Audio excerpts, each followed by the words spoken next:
ආයුබෝවන්. අද අපි කතා කරන්න යන්නේ හරිම අපූර්ව ජාතක කතාවක් ගැන. මේකෙන් අපිට පෙන්눔 කරනවා අපි ආශ්‍රය කරන අය, ඒ වගේම අපිට ඇහෙන දේවල් අපේ ජීවිතවලට කොයිතරම් බලපෑමක් කරනවද කියලා. හොඳයි. අපි මේ විග්‍රහය පටන් ගමු පොඩ්ඩක් හිතන්න පොළඹවන ප්‍රශ්නයකින්. හිතලා බලන්න වචනවලට විතරක් පුළුවන්ද අහිංසක සතෙක්ව දරුණු මිනිමිරුවෙක් බවට පත් කරන්න? අන්න ඒ අභිරහස තමයි මේ කතාවේ හරය වෙන්නේ. හරි. එහෙනම් අපි කතාවට බහිමු. මේ හැමදේම පටන් ගන්නේ බුදුරජාණන් වහන්සේ වැඩ සිටි කාලයේදී. එක්තරා භික්ෂුවක් ඒ කාලේ මතභේදයට තුදුදුන් චරිතයක් වෙච්ච දේවදත්තව ආශ්‍රය කරන්න පටන් ගන්නවා. බලමු මොකද්ද මේ සම්බන්ධයට හේතුව කියලා. දැන් පසුබිම මෙහෙමයි. බුදුසසුනේ පැවිදි වෙච්ච මේ යහපත් භික්ෂුවට ආරංචියක් එනවා දේවදත්තගේ පිරිසට නම් අජාසත් කුමාරයා නිසා හරිම ප්‍රණීත රසවත් දානයක් ලැබෙනවා කියලා. ඉතින් මේ රසවත් කැමට ඇතිවුණු ආසාව නිසාම මේ භික්ෂුව හොර රහසින් දේවදත්තගේ පිරිස මුණ ගැහෙන්න යන්න පුරුදු වෙනවා. ඉතින් වැඩි දවසක් යන්න කලින් මේ රහස අනිත් භික්ෂුන් වහන්සේලාට දැනගන්න ලැබෙනවා. අන්තිමට මේ භික්ෂුවව බුදුරජාණන් වහන්සේ ළඟට කැඳවගෙන එන්නවා. එතකොට තමයි මේ භික්ෂුව තමන්ව බේරගන්න මෙහෙම කියන්නේ මම ගියේ දානෙට විතරයි. දේවදත්තගේ වැරදි අදහස් එක්ක මට කිසිම සම්බන්ධයක් නැහැ කියලා. මේ වෙලාවේදී බුදුරජාණන් වහන්සේ දේශනා කරනවා මේක මේ ආත්මේ විතරක් වෙච්ච දෙයක් නෙමෙයි කියලා, මේ පුරුද්ද කලින් ආත්මයක තිබිලා ඒ නිසා තමාරුවේ වැටුණා කියලා. ඊට පස්සේ සිදුවීම පැහැදිලි කරන්න උන්වහන්සේ අතීතයෙන් කතාවක් ගෙනහැර දක්වනවා. දැන් අපි යන්නේ අතීතයට, බරණැස් නුවරට. එහේ තමයි මේ කතාවේ කේන්ද්‍රීය චරිතය ඉන්නේ. ඒ තමයි රජතුමාගේ හරිම ආදරණීය මංගලහස්තියා මහිලාමුඛ. මුලින්ම මහිලාමෝක කියන්නේ හරිම හොඳ සතෙක්. බ්‍රහ්මදත්ත රජතුමාගේ හිත දිනාගත්ත හරිම ශාන්ත, කීකරු, කාටවත් කරදරයක් නැති සතෙක්. ඒත් එකරයක් මේ හැමදේම වෙනස් කරනවා.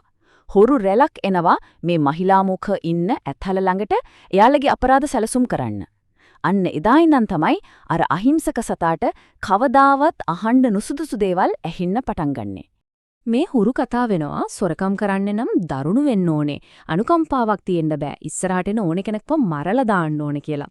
පව් අර ඇත්තා මේ කතාව අහගෙන ඉඳලා වැරදියට හිතනවා මේ උපදෙස් දෙන්නේ එයාට කියලා. ප්‍රතිඵලය හිතා ගන්නවත් බැරි තරම් භයානකයි. අර කිරි වගේ හිටපු ශාන්ත ඇතා එකපාරටම දරුණු භයානක මිනිමරුවෙක් බවට පත් වෙනවා. එයාගේ මැද්ගොව්ව මරලා දානවා. පාලනය කරගන්න බැරි තරමට දරුණු වෙනවා. රජතුමාට දැන් මේක ලොකු ප්‍රහාලිකාවක්. මේ අභිරහස විසඳන වගකීම බාර දෙන්නේ Tamanගේ නුවණැතිම අමාත්‍යවරයාට. ඒ තමයි බෝධිසත්වයෝ. අපි බලමු එතුමා මේ ගැටලුවට මුහුණ දෙන්නේ කොහොමද කියලා.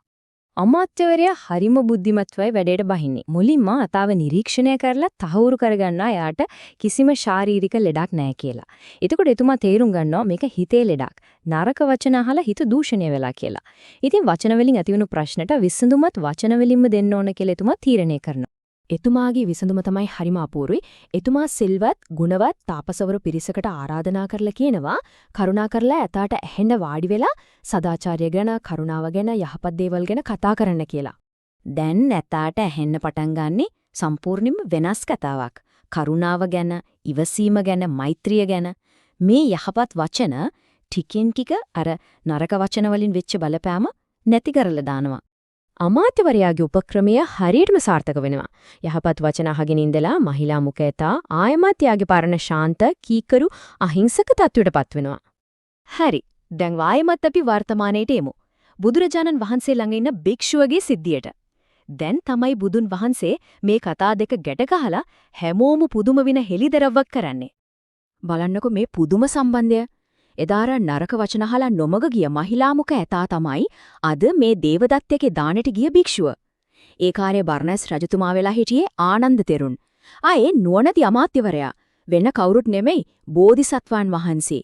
ඒ කියන්නේ බුදුරජාණන් වහන්සේම තමයි. මේකෙන් පැහැදිලි වෙනව නේද මේ ආශ්‍රය බලපෑම ගැන පාඩම සංසාරේ පුරාම නැවත නැවතත් එන දෙයක් කියලා.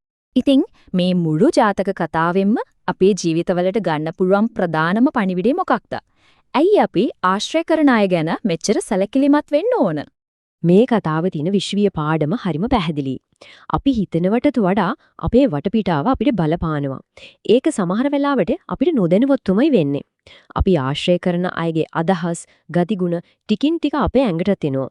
ඒ නිසා අපි කාවද ආශ්‍රය කරන්න කියලා තෝරගන්නවා කියන්නේ අපි මොන වගේ කෙනෙක් වෙනවද කියලා තෝරගන්නවා වගේ දෙයක්.